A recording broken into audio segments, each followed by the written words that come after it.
नमस्कार, बात पथिकी में आपका स्वागत है। मैं हूं अखिलेश शर्मा। आज हम बात करेंगे ईरान की, जहां पर हिजाब को लेकर जो प्रदर्शन हो रहे हैं उनके थमने का नाम नहीं ले रहा है। इसी बीच ईरान के राष्ट्रपति ने अपनी ओर से कड़ी चेतावनी दे दी है, एक तरह से लाल लकीर खींच दी है। उन्होंने कहा है कि देश के नागरिकों की सुरक्षा को लेकर कोई समझौता नहीं किया जाएगा। जो भी व्यक्ति देश की शांति सुरक्षा के साथ खिलवाड़ करेंगे उनके साथ सख्ती से निपटा जाएगा।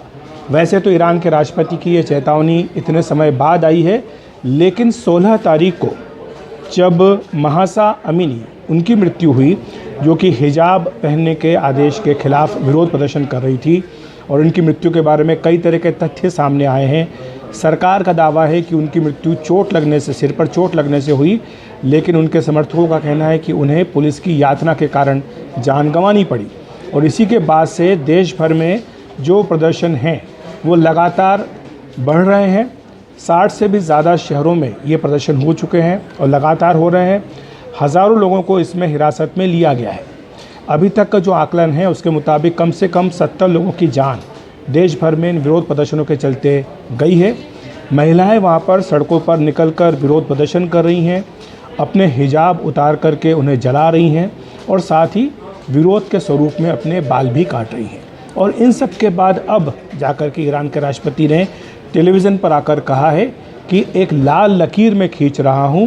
ये लकीर वो है जिसमें कि आप प्रदर्शन तो करें लेकिन शांति को भंग नहीं कर सकते, राष्ट्र की जो संपत्ति उसको नुकसान नहीं पहुंचा सकते।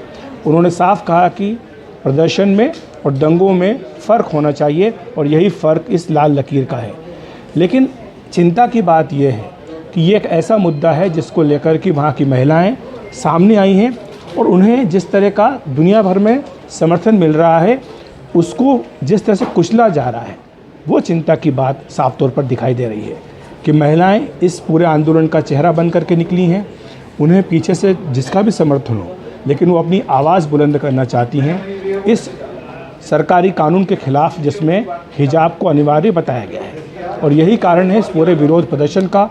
और जिस तरह की हिंसा इनके खिलाफ की जा रही है वो अपने आप में कई सारे प्रश्न खड़े करती है कि इन्हें किस तरह से कुचला जा रहा है।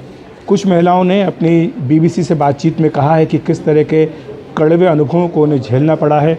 जब वो विरोध प्रदर्शन पर गई तो कई जगह पर उनको पुलिस अधिकारियों ने ज़मीन पर लिटाया, एक अफसर ने जूते उनकी पीठ पर रख दिए, पेट पर मारा, हाथ बांध दिए, हाथों से उठाया और गाड़ी में धकेल दिया। ये महिलाओं के साथ ईरान में सलूक किया जा रहा है। और महासा अमीनी की जो हिरासत में मृत्यु हुई है उसके बाद से ही पूरे ईरान में लगातार हिजाब के खिलाफ ये आंदोलन चल रहा है। अब एक तरह का इशारा ये भी दिया जा रहा है ईरान की सरकार की ओर से कि इस पूरे आंदोलन के पीछे केवल देश के ही लोग शामिल नहीं हैं, बल्कि इसको बाहर से, विदेशों से हवा मिल रही है। वो अमेरिका की ओर इशारा करते हैं, कहते हैं कि अमेरिका के उकसावे पर ही पूरी कार्रवाई की जा रही है। उत्तरी इलाके में जो कुर्द के इलाके हैं वहाँ पर भी उन्होंने इसको अपना निशाना बनाया है, हमला किया है, जिसकी कि दुनिया के कई देशों ने निंदा की है। तो इस तरह से दबाव लगातार ईरान झेल रहा है। ईरान में इतिहास रहा है इस तरह के विरोध प्रदर्शनों का, और हमने देखा है कि इनके चलते कई बार जो है सख्ती का भी इस्तेमाल किया है वहाँ की सरकारों ने, और इस बार भी कुछ ऐसा ही देखने को आ रहा है। हालांकि ईरान के विदेश मंत्री ये कहते हैं कि अगर कोई ये सोचता है कि इन प्रदर्शनों के ज़रिए वो तख्ता पलट कर देंगे, सत्ता छीन लेंगे, तो ऐसा नहीं होने जा रहा है, क्योंकि इन विरोध प्रदर्शनों से कोई सत्ता वहाँ बदलने नहीं जा रही है।